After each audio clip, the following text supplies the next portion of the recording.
welcome, welcome, welcome, everybody. We are so glad that you are here. We appreciate you taking time on a Saturday morning to join us. We will be going over some of our more frequently asked questions, but we'll hopefully maybe be hearing from some of you guys too. Post, your questions, and if anybody has anything to share, maybe we'll be pulling you in later.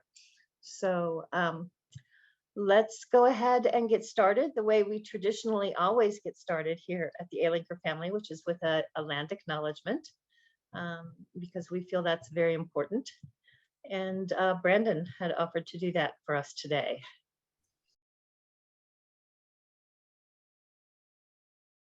Thank you, Stephanie. And I would like to acknowledge the Osage, the Cherokee, and the Shawnee tribes, which once called the Alinker family farm, a part of their home, where they were with the land. This is something that we do often in work, and I've learned so much about our home here in Kentucky and who else called this home. During my studies this week, I learned that at historical marker 1042 in Hopkinsville, sorry, it's hard name of a city to say, there's a marker, and these markers are all over the state, but this marker marked a spot on the Trail of Tears that the Indians stopped and camped on their way to Oregon. That was after the People's President signed the Indians Removal Act, Andrew Jackson, and all of the people who called this place home were told to leave. I'd like to acknowledge that through our work together, that I hope to make this a welcoming place for anyone, no matter who they are. And I would also like to acknowledge that Andrew Jackson is not any people's president. He was Americans' president. Thank you. Thank you, Brandon. I still have a friend who every time he gets a $20 bill with Jackson's face on it, punches the bill. All right, well, we have some housekeeping to take care of, just to kind of let everybody know how the webinar is going to work. And so for that, I'm going to turn it over to Focus. Thank you so much, Stephanie. I'm just going to share my screen.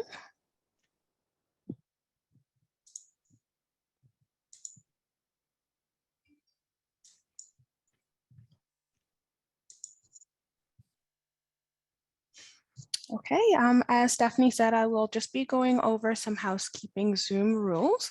So please be aware that this meeting is being recorded and parts of this webinar may be used in the future.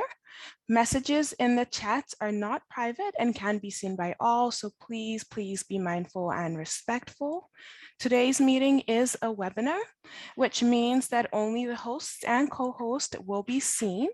All participants will be muted throughout this webinar, so please use the Q&A icon to ask any questions that you may have. The Q&A icon is located at the bottom of the screen. It does look like this. There is also a chat icon, which is located at the bottom of the screen. It looks like this. Please use the chat icon for general comments. Again, we monitor the Q&A. So if you have any questions at all, please do not put it in the chat and put it in the Q&A sections. Again, the chat is just for general comments, things like that. If we are screen sharing like we are right now, the host and co-host will appear at the right-hand corner of your screen. This window may interfere with parts of a presentation. If that is the case, all you have to do is click the minimize button, which is located at the top right-hand corner of your screen. It does look something like this.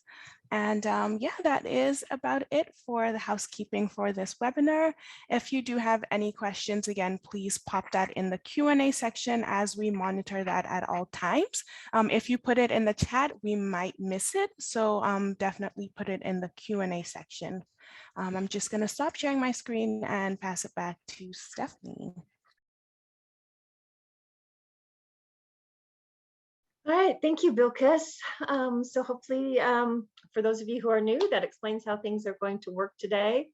And like I said, we've got some frequently asked questions that I know Brandon has prepared some presentations for, and We will be monitoring your questions in the Q&A and trying to answer those as well. And hopefully maybe even bringing one or two of you in to just have a chat with us. So Brandon, I'm going to go ahead and turn it over to you to start your presentations.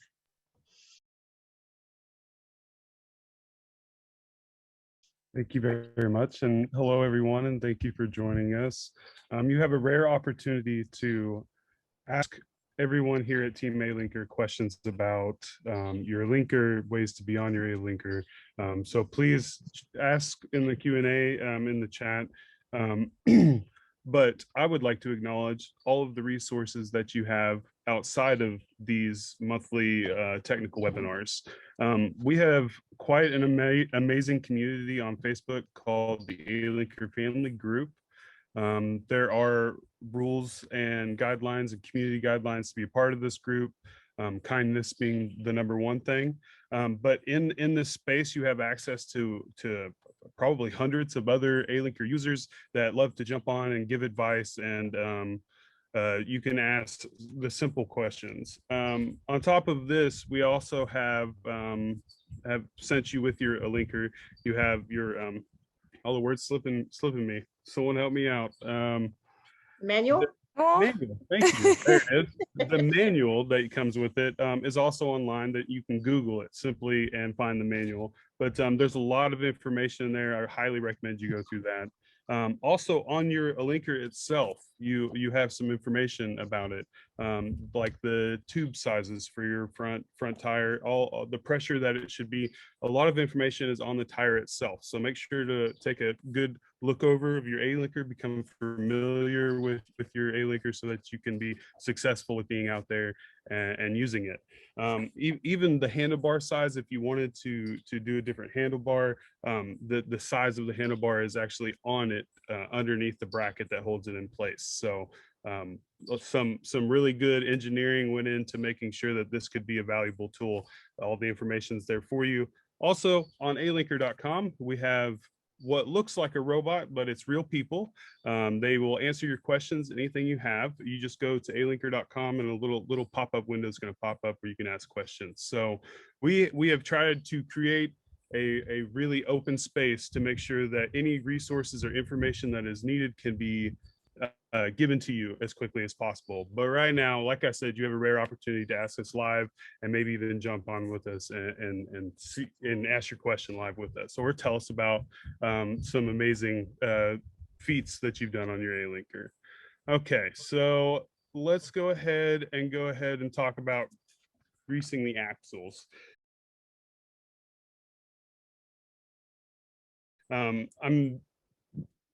I don't have the axle grease with me, but I would love to just talk through it with everybody.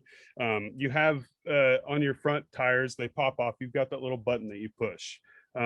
Most people know that or are aware of that because they put it in and out of their car. But what a lot of people don't know is that if you hold the button in and continue to pull it, it comes all the way out of the tire and you'll have just the pin itself. You can take this pin and put a simple grease on it to make sure that water, and in some places like New York, in the wintertime when they put salts and things on the roads and pre-treat, which is a liquid salt-based substance, this can really cause surface rust and things to happen. So that's what that grease is for in the front axles, to make sure that we're not getting any kind of rust or water into there. So depending on how you use your A-Linker, if you're constantly going out in rain, if you live in a climate where they do use salt and you're out beside the roads in Chicago, New York, thinking bigger cities up north, you're going to want to do this more often. If you're somebody that uses it indoors a lot, takes it out when it's nice, when you can be out, then this isn't something you'll need to do as much. The best way to check is to simply pull this pin out all the way and just do a close inspection. Look at it, make sure it's not dry, make sure you don't see any spots of rust coming up. Just do a pre-trip every once in a while before you get on your A-Linker. Checking your tire pressures, checking the grease on your axles, and checking the brakes. One of the Q&As I saw was asking about adjusting the brakes. That is at the end of this webinar, probably about 50 minutes in. So I know that's a big one, and I left that at the end so that we can ask questions about it. and I'm all set up to show the adjustment. So does anyone have any questions about greasing the axles, when they need to do it? It really does matter where you live, what you're taking your A-linker out into. Loosen the brakes, going to show that at the end. Eugene has asked, what kind of grease do you recommend? So I believe B called it a fatty grease. The clear stuff I recommend. They sell it at car parts stores, at bike stores. It's any type of grease. It's Bearing grease. Yeah, bearing grease. Anything Okay. but Vaseline, because Vaseline doesn't keep rust away. And WD-40 also is not recommended, any kind of spray on something. You want to rub this on to the front axle. I don't recommend going with a dark axle grease. A lot of axle greases for cars are dark in color. And if you do that, every time you pop it out, if you get it on your clothes, it's very visible. I made a huge mistake. Don't use dark grease. get a white in color if you can, and it'll make sure that your clothes and your car stay nice and clean.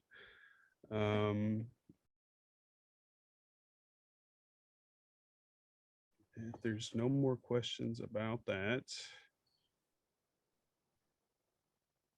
we can move on to handlebar.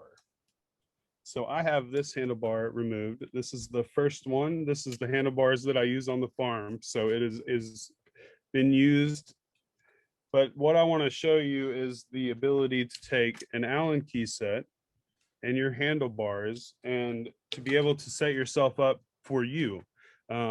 When the A-linker was designed, it was designed for a body in motion, and no two bodies are exactly alike. So not only is your seat super adjustable, but your handlebars are too. If you take an Allen key, I think it's a 5. We pull it out and make sure. If you take a 5 and you loosen this part of the handlebar that sits down onto the A-linker then moves. So you can set your angle here. There's also these incredible little notches so that you can remember where your setting was that you liked, and to know that you're not outside of the bounds of where is safe to adjust. So that's full extension there, and that's full extension there. On top of that, you also have these 4 screws here. I think they are, no, is that a 5 too? Nope, it's not. It's a 3, 4. I can never remember. It's a 4. So you take a size 4 Allen key and loosen all these. Oh, I thought I had it loose. 1, 2, 3, and 4. After those become loose, then the handlebars rotate this way. And again, there are the little notches to tell you where you are in what setting so that you can repeat that or keep it there at that point. This is also where you're going to find that number I told you about.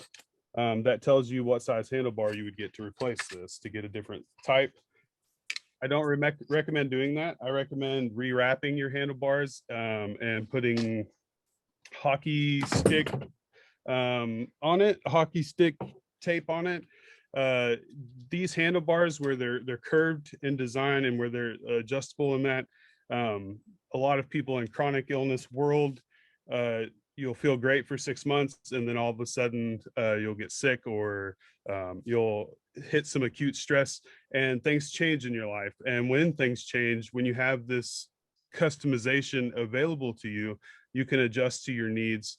And with this seat and with these handlebars, we're able to do exactly that. So does anyone have any questions about handlebars, setting them if they're having issues? Sometimes I have the problem where this is moving and it's just simply that this needs to be tightened up a little bit more. So it's a little bit of trial and error, and it's also not something you have to do alone. Most towns around America and Canada have bike shops available, and for little works for adjustments of brakes, changing a tube in your tire, they're going to be your number one resource to make sure that you're able to do this. I personally cannot change a tube in one of these tires I cannot pull and bind on things with my hands. It's too much wear and tear on me. So if I were to get a tube replaced, even me who works for Alinker, I would be taking mine to a bike shop to have them put the tube in for me. I highly recommend creating a relationship with a local bike shop that can keep you up and moving. And also their accessories, cup holders, different attachments work well on the Alinker, and they can help you get that set up too. They can be a great resource for you. Yeah.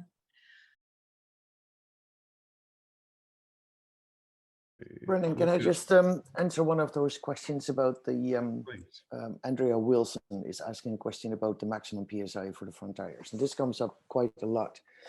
In the manual, we indicate a minimum PSI because if you don't pump it up hard enough, then the inner tire gets between the external tire, the outer tire, and the rim, and it will cause leaks. So the maximum pressure is on the tire. The minimum pressure is indicated in the manual. It's not quite clear, so it's good that you're asking, Andrea. What people recommend on the Alinker family group is what they do. This is not official recommendations. We don't recommend to overinflate the tire more than 35 PSI for the front, and I think it's 30 PSI for the back, because that's the maximum that it's tested on. I know that people pump up their tires harder. They won't explode immediately because there's always a safety zone. But if you overinflate them, you put pressure on the tire that is not, that's not good. And they actually, you wear the tire out, so you have to pump them up more. So don't make sure you pump them up enough that you don't get the inner tire stuck between the outer tire and the rim. So you cause damage, so you get punctures, but don't overinflate it further than what's indicated on the tire. It's there for a reason on the tire.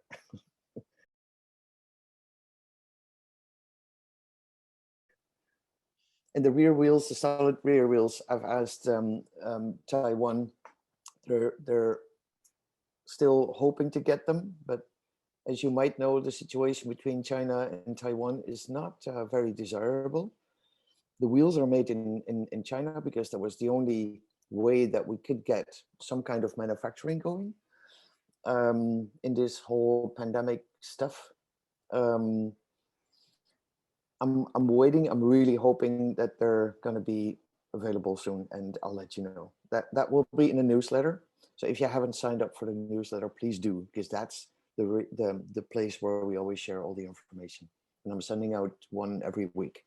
So keep track of that.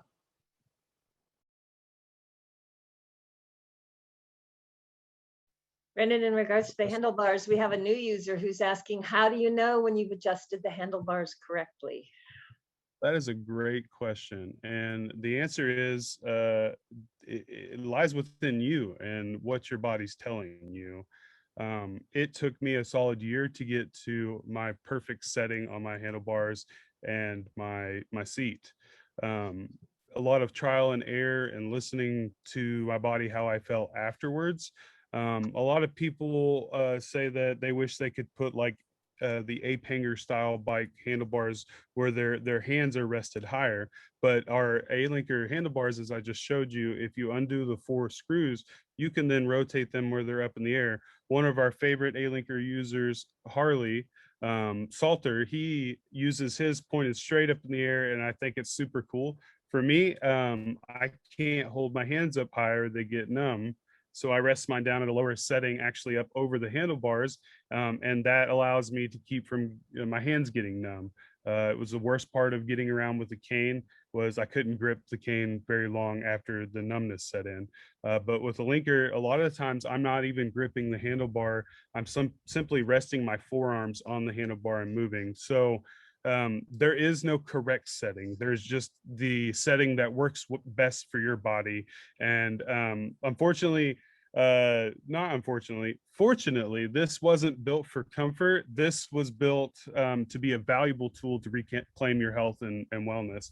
And unfortunately, that's going to be some pain, but that's where growth is. We understand that when you go to a gym and you work out, at the end of it, you're going to have some soreness. The same thing's going to be happening with the linker. I started using muscles that I hadn't used for years because I had a sedentary lifestyle.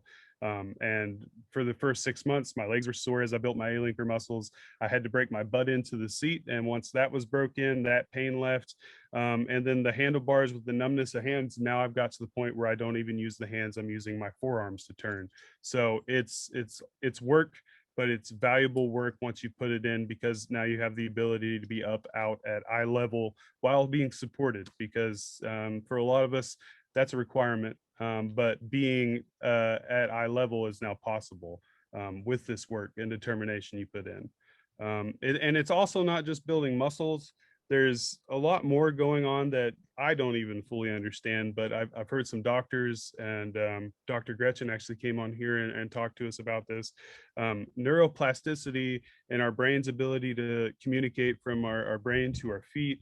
When you're up and your pelvis is rotated forward, your brain is able to communicate with your limbs, and you're creating new pathways for your body to be able to communicate. Now I get around my house without a cane. Before, that was something that I never got to do. And I attribute that completely to the fact that I've been out and building muscle and neuroplasticity with my linker. So it's a little bit of a long answer for how do you know when you have your handlebars set straight, but it kind of all collides together. It's not just the handlebar, it's also getting your mind set straight, getting your seat right, getting your schedule down for when you get up in the morning and go out in the link for a little bit, and in the evening. When you listen to your body and get into it, then you'll know the right setting. But unfortunately, we can't tell you. And it's a matter of just experimenting. We're very much used to getting something and then using it, but what Brennan just explained, the screws, how you can turn it up, rotate it, use that and just experiment with it and go with it. It's like, oh, that feels actually a little bit better. Oh, now my arms are relaxed. Yeah, experiment and use it as an exercise to start listening to your body, what it likes, where it relaxes, where it causes pain, where it causes tension. You shouldn't be tensing your shoulder. So there's, yeah, experiment. And that's the beauty of it. It's so adjustable, because what works for you one day might not be comfortable another day. If you're a little stiff, you're a little sore, you can adjust it. We also have another question that goes right along with this. It said, can you recommend a ramp for loading into a car? Experiment. Also look into the A-linker family. I've seen people use the wheelchair ramps that go into the hitch of your car, and they just roll the A-linker up on there, and then they strap it into place. For me, I'm able to fold mine down and lift it. I think it's 20 pounds, if I'm remembering correctly. And it's very easy for me to lift up in the car, but I also understand for others, that's not possible. So definitely look into different type of sports groups. A-linker family is a great start, but there are also other types of mobility traveling groups that have different types of ramps and loading things. I've seen wheelchairs that are loaded by an arm into the back of a pickup truck. I thought that was really cool. We don't sell things that load into cars, but there are answers out there. Just experiment and do the research and find those. And it really depends on your level of ability to lift. If you don't have any upper strength and can't lift at all, you may want to look into one of those that are electric and lift it for you. If you have some strength, you know, you can use one of the ramps or one of the things that will just help you load it up into the back. Yeah, Kevin, when he did his loading into the car, into the back of his car, he said at one point, I could lift this up into my trunk, or I could set it on the rail and kind of rotate it up the bumper. And he was doing that because he understands that it's not as easy as picking it up for everybody. So also experiment with your car. You might be able to put a towel over your back bumper and lay it onto the bumper and then push it up into it where you're not lifting all the weight. There's always a way. We just got to find it.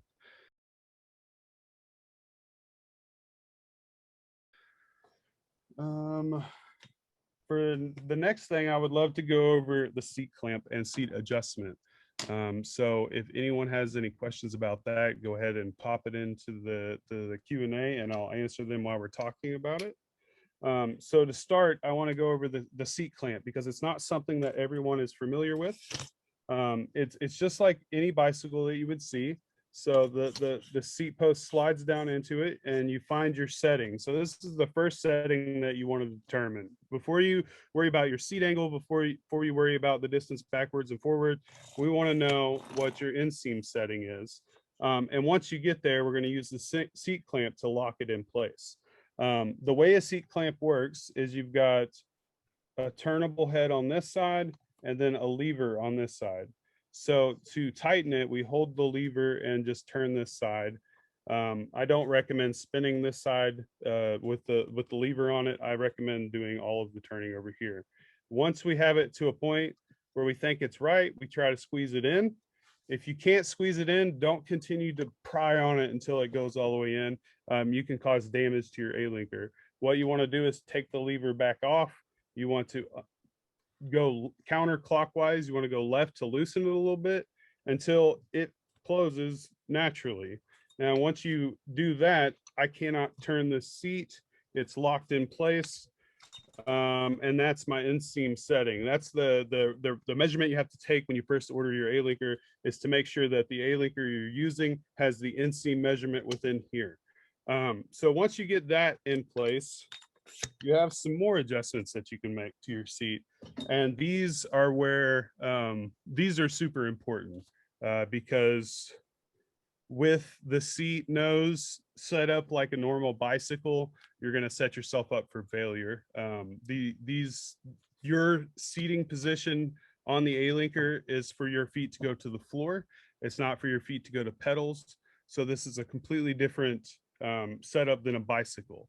So you actually want the seat nose pointed in the air. That way that your pelvis rolls forward like when you're standing, and that way that the neuro pathways are open and you can communicate with your feet. It's also good posture. So to do the angle adjustments, we have 2 screw heads on the bottom, and then we can even see the more information that's all over the A-linker. It's got the degrees and everything on it. You're going to need your number 5 again. I got it right that time. And the way you adjust it, it's a little bit easier if you hold it this way to understand.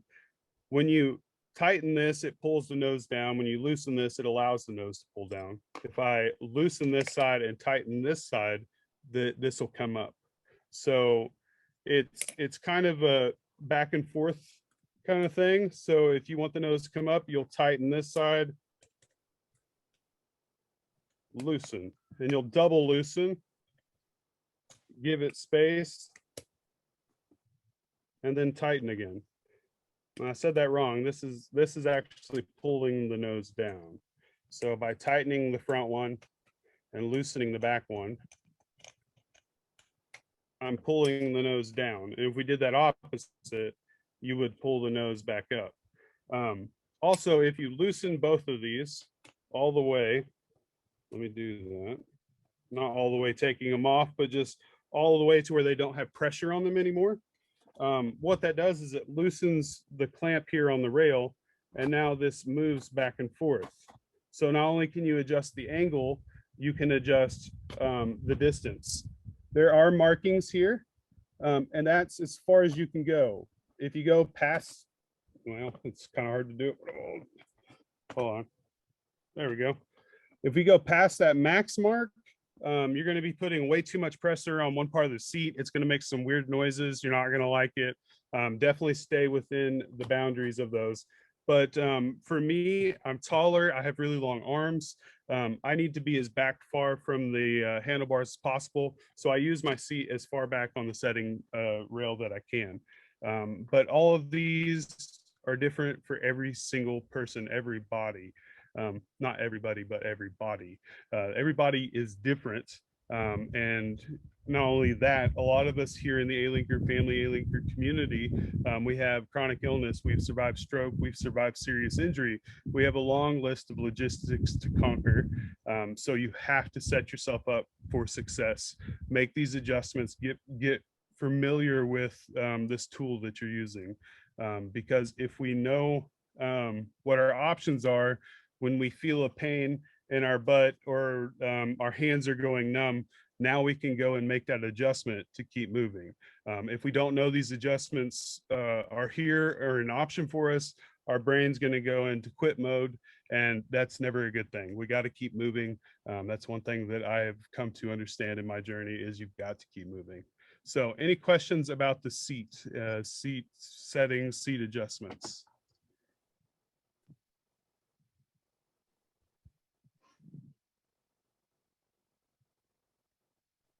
Shrink tubing for fishing poles on her handlebars. Okay, I've been fishing on my Alinker, but never had a fishing pole holder. That is really cool.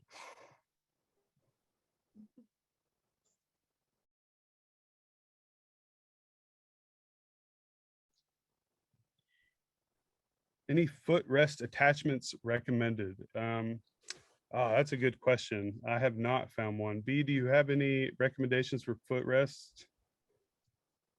Not really. We've had one person in the Netherlands make a footrest way in the beginning. She had a prosthetic, and they made a footrest, and it was the reason that we have those two little holes in the front, the pre-drilled and pre-screwed holes, to adjust something to, but it was made once. If you make accessories, you have to make them in large numbers, otherwise you can't afford getting them, because the handmade stuff, customized stuff is just very expensive. So we don't have enough responses or requests for it to ever take it into production, to develop it and take it into production. No, so not really. What people have done is use Velcro. So you put a band of Velcro around your foot and put a band of Velcro around the Alinker, and you sort of latch yourself on the Alinker. Clever. That's what I heard people have done. And yeah, bungee cords have been used to keep your leg up. Yeah. That's one thing I noticed with the resistance bands when they're using them for working out. They put them up over the handlebar, and then they put their foot in the Alinker Academy, which is available on YouTube to everybody that's here. Just type in YouTube Alinker Academy. You're going to see all the things that are possible. One of the things I'm talking about right now is the resistance bands, and I really feel like for someone who has a prosthetic or is having issues with getting their foot up to the resting spot, resistance bands over the handlebar down to the foot, and then you just grab that resistance band and you can move your leg up onto the post or hold it in place. I think that's a great idea. I do struggle with foot drop, but I am still able to lift my foot up and put it up on there on my bad days. So always thinking of ways to adjust in the future to keep moving, and that's why these are so important, these technical webinars, because we want all of you to have the tools also to keep moving.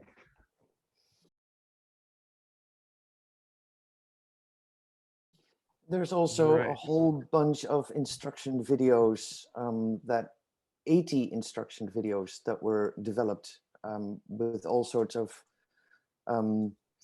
movements that you can do on the Alinker to strengthen, stretch, yoga exercises, etc., etc. And yesterday in the newsletter, I started sharing the first class.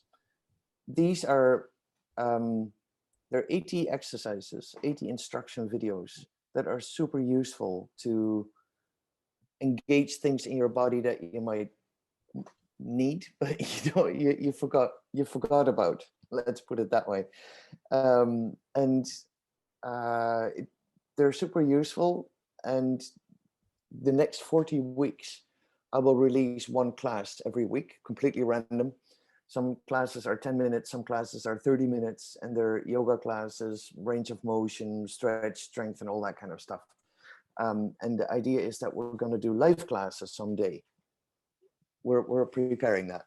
We're working on that, but use those instruction videos to get ideas about what you can do. There's bungee cords in there, there's stretch bands in there that they're using to do exercises on your Alinker in your living room. So really look at those videos. And they're also, I shared the newsletter before that I sent yesterday. It's got the first of 40 free classes that I'm sharing, and the 80 and the link to the 80 instruction videos.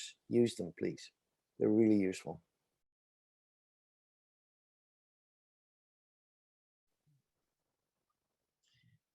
I had two more questions about the seat, Yeah, so we I'd can- love to answer those.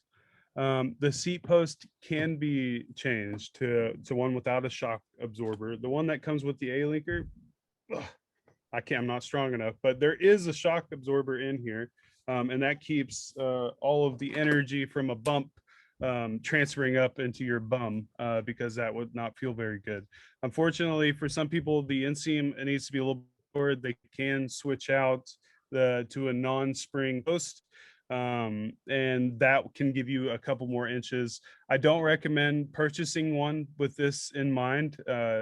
Behind the scenes, we were working really hard to make the XS A-Linker available, which is going to have a smaller inseam.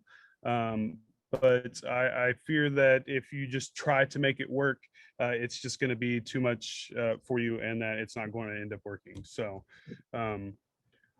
definitely use that. On top of all the other adjustments, you are correct. You can put things on the seat. They do make gel covers. They also make padding for you. They have different types of shorts and under pads. They're like compression shorts that have a pad built into them. So there are a lot of adjustments even outside of the A-Linker that you can do to set yourself up for success. So yes, you can put the gel seat covers on it. I've seen some people even use like wool. I think it was sheep's wool. It was white and furry. It looked really comfortable. They spoke highly of it. So experiment, get out there and look, talk to people in A-Linker family, because there are so many different options that there's no way we can consolidate them into one place. There are different things that you can do though. My shoes are, that's another great point. You can adjust your inseam and your sitting position with the type of shoes you wear. So when you go out linking one day, if you have different types of shoes, different heights, I prefer using my hiking shoes when I'm on my A-Linker. I feel like I get better traction. But for you, you could also try different shoes to see if that helps, because it could improve your ability to use the inseam setting that you have, or it could help with traction and being able to go up and down hills. Footrest. Somebody asked Bendable Brandon metal. about whether we recommend getting a seat with a back. But it's kind of a double-edged sword, because you think backrest, that's going to help me out a lot, but then at the same time, how do you get on to the A-Linker? One of the best parts about it is you stand behind it, you pull it underneath you, and you're on. With a backrest, I guess you're going to have to hike your leg up over, which I would struggle doing big time. But I have seen people use it, the backrest. I think more for rehab. Yes, B. I've seen one person using it, and that was in rehabilitation. There was a young man, one of Christine's kids actually. But it means that somebody else has to put the backrest on your seat once you're on it, so you're not independent. And I would say, if you try the A-Linker, and generally when people ask, does it come with a backrest, or can you put a backrest? They haven't tried it yet. If you sit on the A-Linker, you'll find that you actually can't slide off, because you sort of have to go over the width of the seat. You can't slide off because your legs are in the way. You have to lift a leg to slide off. And it's sort of, because your pelvis tilts, you're sort of automatically in a good posture. And if you really need a backrest because your upper body is too weak to hold yourself up, the Alinker might not be for you. And it is something that I always say, like, the Alinker is not for everybody. And if your body is too compromised, it might be too hard to use the Alinker, or it might be unsafe to use the Alinker then. So I'm generally not advocating for a backrest, unless completely controlled with a PT there. The PT puts the backrest on and works with you, but not independently.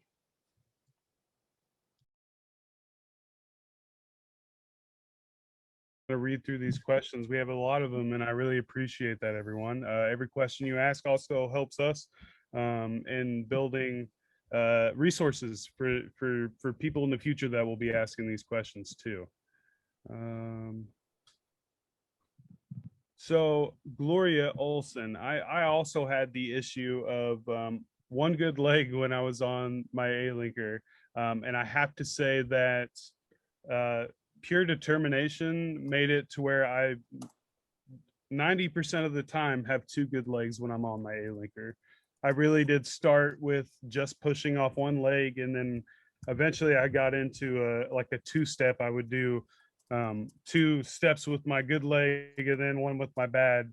It was a lot of hard work and determination. I was able to use both legs. That's not going to work for everyone. Some people aren't going to be able to rehab their leg back to working. I have seen people who use only one leg on the Alinker. I would have to say that hills would be difficult. I would recommend a closed scenario where somebody's there to assist you, because if you did start to roll back on a hill, that could be dangerous. So flat ground, yeah, set yourself up for success when you're practicing. Put your other leg down there and move it, even if it's not propelling you. Lift it up, put it down, and let it roll back as you move forward. And that's where that neuroplasticity comes into play. We've got to show our brain that the foot is still there and that you can talk to it. And sometimes just simply grabbing the foot and moving it forward with resistance bands or with help from a PT allows those new pathways to be established, and that allows you to regain the ability to use both legs again. And the Alinker is an awesome tool to help you in that. It's not the only tool. There has been other things. I've seen these big contractions that are treadmills, and they hold you up with these bungee straps, but this is essentially that, taking the weight off of your feet and allowing you to move them in a mobile form where you can go anywhere. But that doesn't mean you should go anywhere. If you're going on one foot at first, I would recommend finding a mall that isn't too crowded, that doesn't have too many stores in it. Now you're going to have air conditioning and flat ground that you can get out there and build those new pathways and build your Alinker muscles. It does take hard work and determination, and I see you, and I hope that one day you have two good legs to be on your Alinker with, because it was a happy day for me when I got to message B and told her I ran. And I hope that you can tell us that you ran one day too, because it's incredible feeling. Let's see, more questions. I only have the brake adjustments to do last, and we're getting to that point. So any more questions, Stephanie, you saw that we need to answer right now? I think, yeah, we're good. We've got a couple about the brakes, which we're going to be doing coming up. And most of the rest, I think you've pretty much already answered. If we haven't answered your question, I promise we will be looking through these Q&As and using that to build our next presentation. We try to catch everything, but sometimes we miss some things. But I think we can move on to the brakes.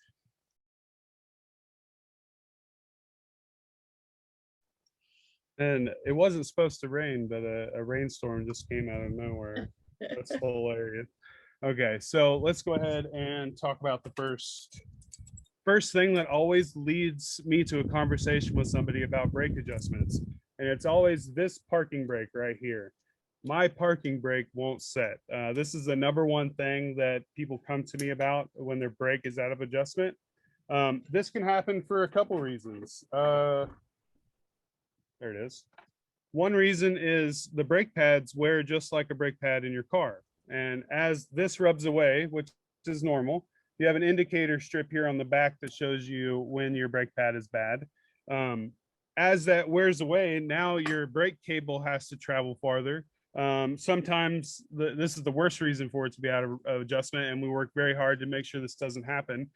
Sometimes from the factory, the cable is out of alignment, and that could be because I set it to a tire that didn't have enough air in it. For whatever reason, when it came to you guys, they weren't set up correctly.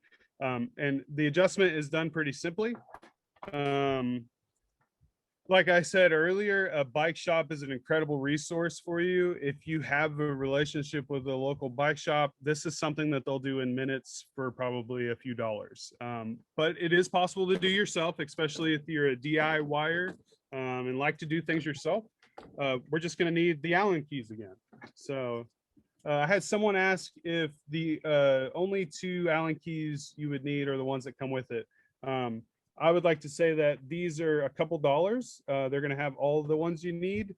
I don't think that the only two that come with it covers everything that you would do on the A-Linker. And generally they do. It's the 4 and the 5 for everything that you showed today.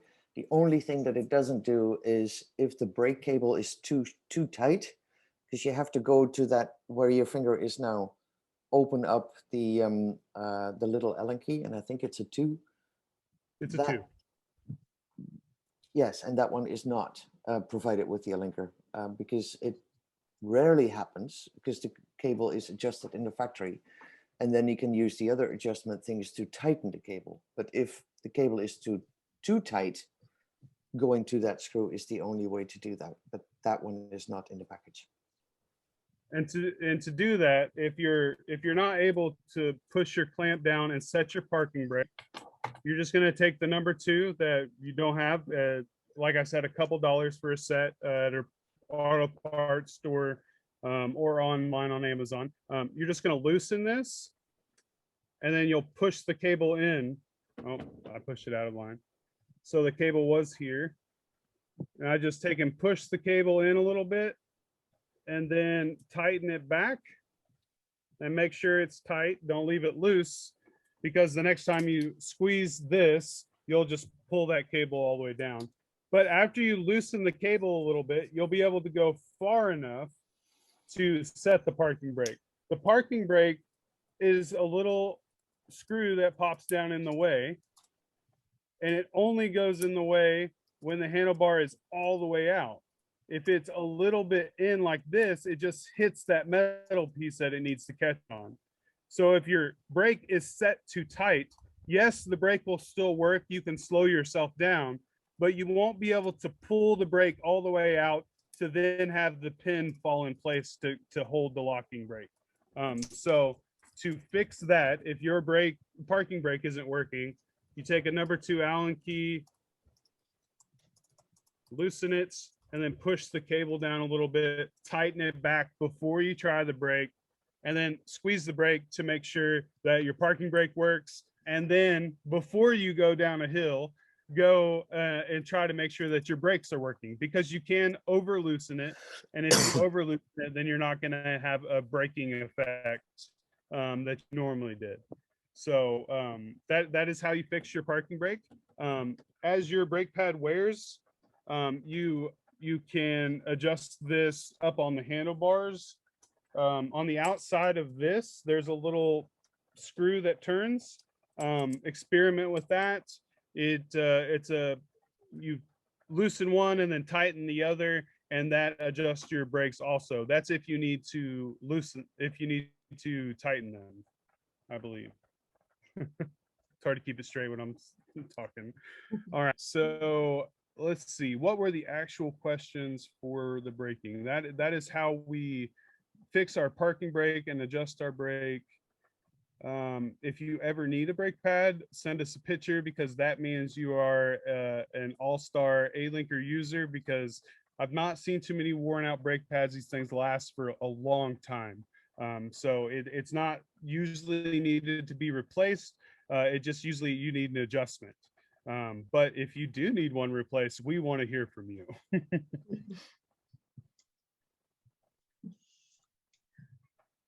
Okay. Didn't really see many more questions about adjusting the brakes, Brandon, but there are some general questions in there that I think maybe we can answer. Questions about proper form on the A-Linker, about going uphill.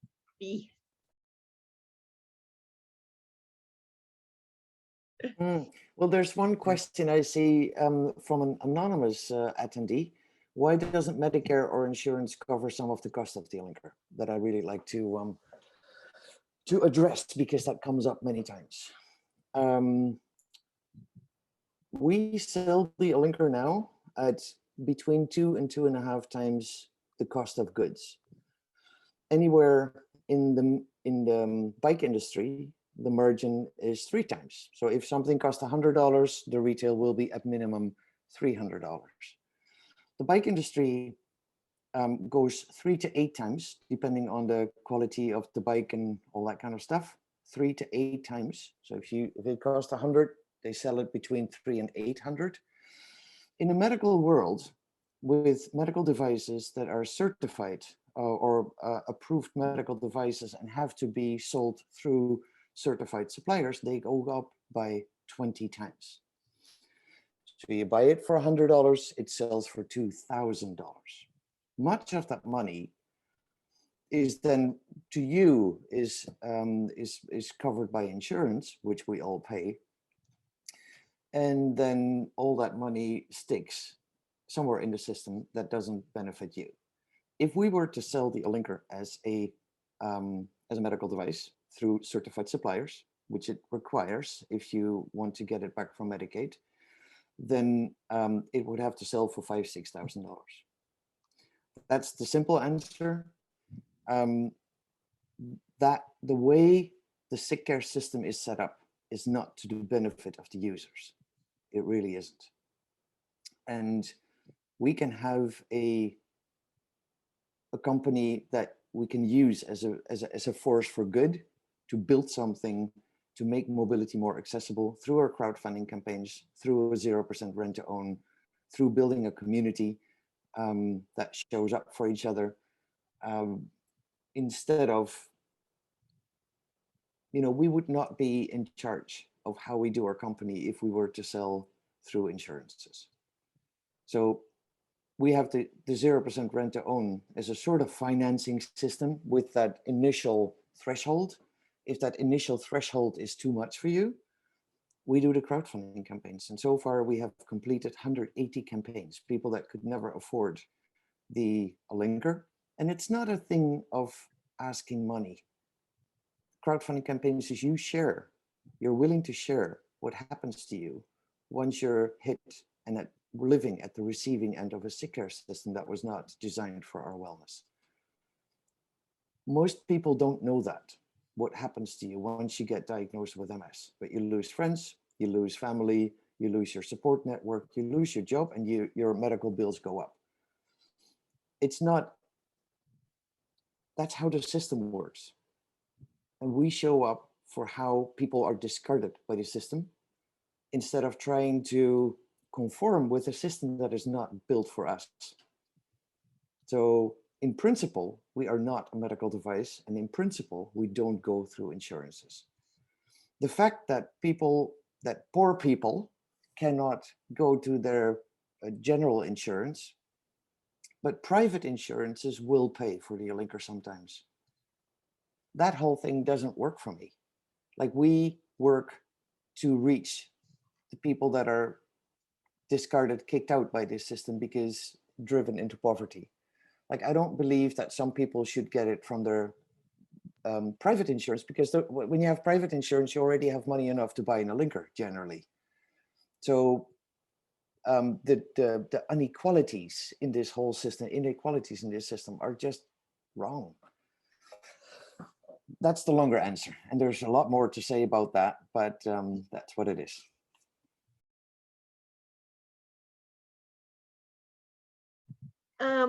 We do have a couple of questions. Again, people are asking for clarification on the positioning of the seat, that the nose should be tilted up, and also about the tilt of the seat in relation to going uphill versus on flat, if there's any difference in that.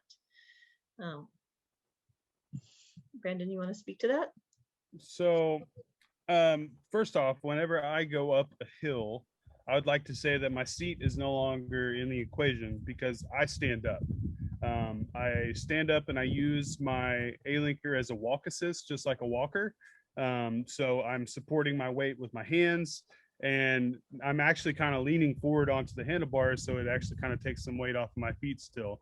But as far as a seated position designed to go up and down hills, I don't think that that's possible. I think that you have to set yourself up for the best A-linking position, and then you have to experiment when it comes to hills. There are some hills that are super steep that I actually get off of the A-linker completely, and I kind of lean a forearm onto the seat and hold on to the handlebar, and now I'm kind of just like leaning onto it as I push myself up a hill.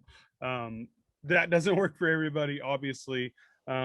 I don't recommend doing any type of super steep hills, and the speed limit on it is 3 miles an hour, and that is for your safety in case something does happen.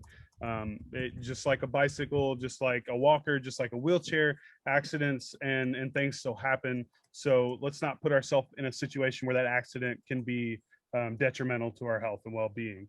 As far as the adjustment up and down, can you clarify that again, Stephanie? What else do I need to cover? There are some questions just about form on the A-linker. People saying that they're finding themselves doing a little bit more tiptoeing. How do they get to that heel toe walk on it? So I wish I was a physical therapist, but I don't have to, because we had the incredible staff down at the Liquid Gym in Ottawa, Canada. They put together incredible exercises that go over all of this kind of stuff. Every type of workout that you do stationary, you're going to be setting yourself up for the proper form to be on your A-linker. Form is different for everybody because every single person's body and journey is different. But if you do this stationary at home at the direction of somebody who has experience in this, you're going to be able to learn the correct form for you. Unfortunately, we can't tell you this is the correct form because it varies so differently from person to person.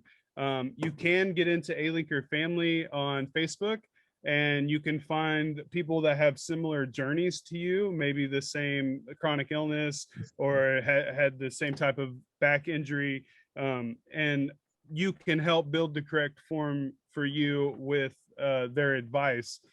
But as far as us telling you that because you have MS, this is the seating position, we can't do that. We just don't have that information. In 20 years, you bet we will. There's going to be so many people on A-linkers that we will know for sure this is what you should be doing, if that, but we're still building to that.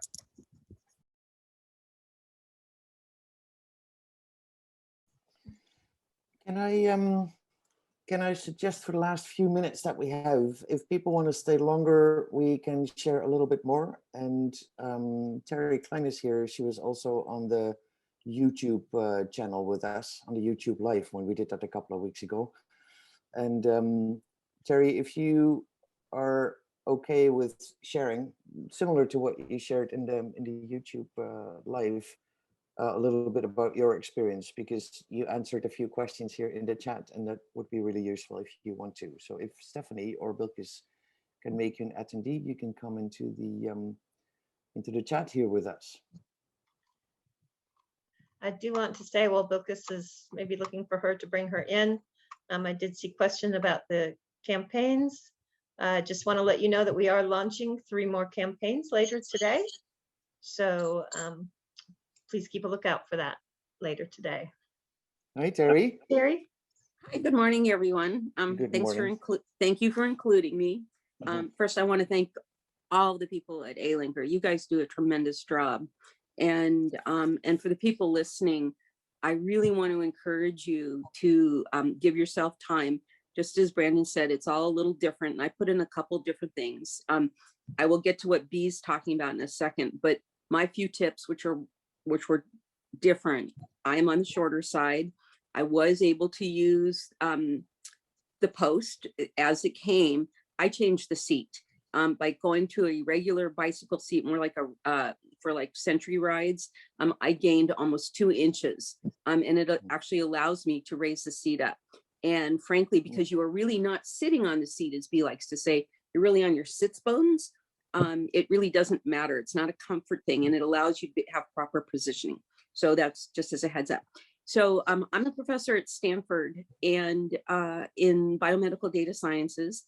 And I spend a lot of time, and I don't have MS, but I have lived for many years on crutches, and I am really fairly new to the Alinker family only in January, although Bee thought it'd been about 3 years. And I get out approximately 7 miles a day.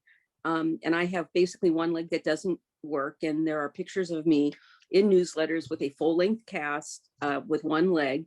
And I agree with Brandon as well. Cast came off, you slowly build up one leg versus the other. But what I want to raise is, for me, the Alinker has been tremendous in terms of my ability to get across Stanford, something like 49,000 acres, the ability to talk with my colleagues, be able to travel, give lectures, etc. And more importantly, I just want to, because I know time is limited, I just want to point out, at Stanford, in collaboration with Alinker, we're going to be undertaking a study. We're in the process of getting IRB approval. There's 2 arms to this study. One is where we're going to be having patients at Stanford where we're using what's called pharmacogenomics, which is individualizing medicine based on your DNA. So we're going to preemptively test people so that we can figure out the right drug therapy and hopefully minimize what they're using. And then pre and post use the Alinker. And at this point, we're focusing on knees. And the idea is that people will use the Alinker for a minimum of 3 months. They'll be taught how to and fitted correctly. So they're using it right. We want to make sure they have time to build up strength prior to any kind of knee surgery, and then post knee surgery. Oh, there she's great. I am no longer in that cast. Thanks, Bee. Maybe you could put up the one where I'm actually out in a nice spot. But the other side of it is after the knee replacement, rather than go to a walker or be on crutches, the goal is to go right back on the Alinker so that you have mobility in that leg. Now, that's at Stanford, and that's a small study, and we hope to ultimately make it bigger, and there's lots of things, and Bee will be talking about that more in the newsletter. But what I want to point out to this community is we are also going to be reaching out to the entire Alinker community to participate in this study from the standpoint of filling out surveys, sharing your stories, measurements, things like that. Because with those kinds of numbers, if we can quantitate this, even though I know Bee says, I don't want this to be under Medicare and all those things, I get all that.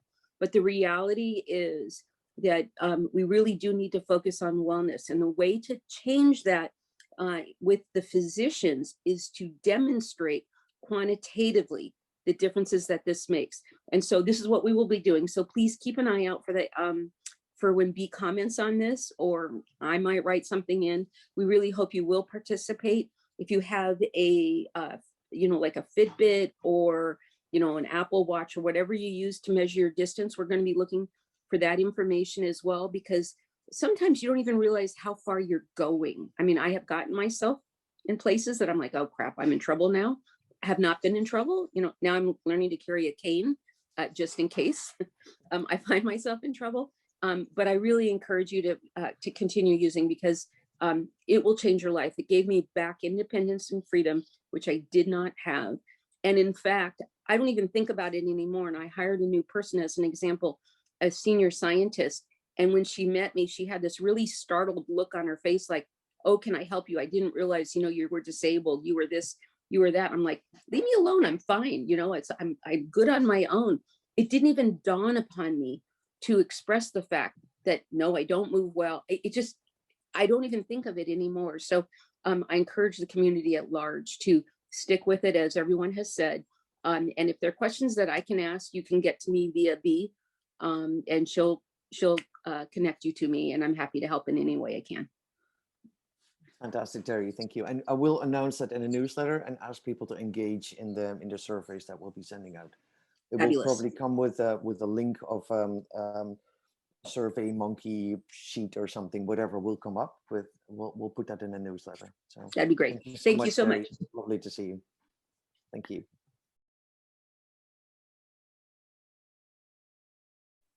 That was awesome. Thank you, Terry, for coming in. Thank you for B for seeing that and bringing her in. I think we are about at the end of our time here. And I think we've answered most of the questions. There may be, like I said, a few in here that we might have missed, but we do these technical webinars once a month, try to. And so if we've got things that we haven't answered today, we will try to answer them in the next technical webinar. I'm really excited to see that there seem to have been several new Alinker users in this webinar this time. And so I'm really excited to see you. Welcome to the Alinker family. We are so glad that you are here. We hope that you found the information helpful. And again, there are so many ways beyond this for you to ask us questions through our customer service, through the Alinker family, through our Instagram account, all of those. So make use of that. Keep at it. It does take perseverance. There are a lot of folks who think that you're going to hop off and ride it off into the sunset. For the majority of us, that's not the case. I could testify to that. It took me a while to get used to mine. Just keep at it, keep working at it. You will get there. And if you want to hang out with other people, answer the questions in the Alinker family group on Facebook. Please answer the questions so we can admit you. It requires, like, yes, I agree to the rules, and if you're an Alinker user, just so we know who's there. Answer the questions. The Facebook group is Alinker family, and there's over 550 members right now. Active Alinker users who just hang out with each other and suggest things and share information, meet each other sometimes. So get on the Facebook group. And Berla, I see you're a brand new user. You're saying you can only go, a short distance. That's very normal for a lot of us. So just keep working at it. It's 30 feet now. Work on getting it to 32 feet and 35 feet. I mean, it's just small increments, and it all builds up, and it all helps to build those muscles and retrain your brain.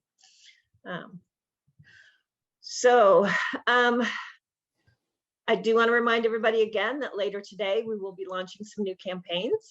That's going to be at 12 Pacific, 3 Eastern. So please join us on the Alinker World on Instagram. And again, just really, really grateful that all of you all were here. We don't have the date yet for our next webinar, but it will be approximately a month from now, and it will be announced in the newsletter and on the Alinker family and on Instagram. So keep an eye out for that. Anybody else? Anything before we say goodbye? Who got a Alinker t-shirt? Oh yeah, is anybody here? I would like to thank everyone for the incredible comments in the chat. You guys are too kind. We do this because this is the type of world we want to live in, and we appreciate it. And somebody's asking where we are on Instagram. We are under _Alinker_world. So please go find us. Please follow us. It's a wonderful group, very active, very engaged. We're working to making the t-shirts available. That will take some time, but hopefully I'm working with a group here that can ship them once people order them. And so we'll announce this in a newsletter again. We will announce this in, and then it will be available on the website. But check the newsletters. That's the source for information. All right, perfect. Well, thank you guys for being here. We love our community so much. We love being able to be here to answer your questions. We love just building the community and building this world that we want to live in. So we will see you guys on our other platforms and see you in a month from now at another webinar. So love you. Thank you. Love you all too. Thank you so much.